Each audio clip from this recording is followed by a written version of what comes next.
So all this time we've been factoring polynomials, and now what we're going to do is we're going to see what happens when we factor a polynomial and it's actually an equation and we set it equal to 0.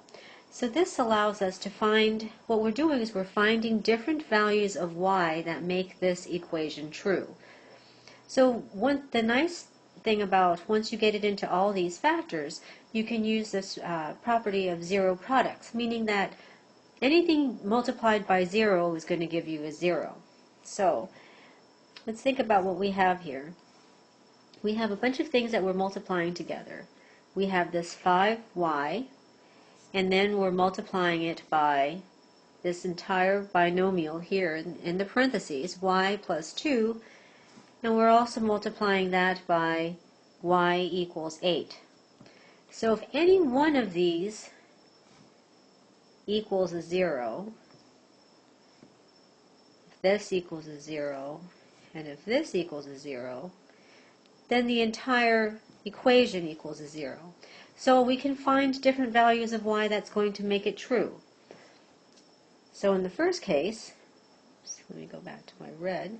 In the first case,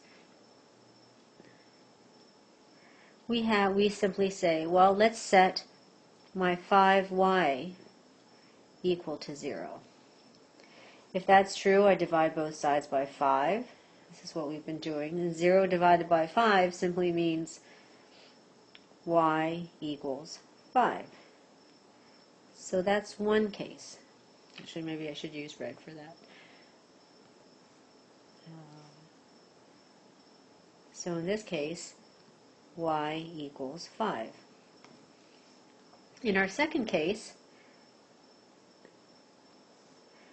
we see that y plus 2, that binomial has to equal 0, right? So if I go ahead and I solve for y like we know how to do, I simply get y equals -2. So my second answer is y equals -2. And in the third case,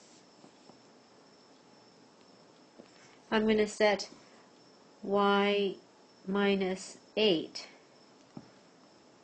equals 0. Again, we add 8 to both sides,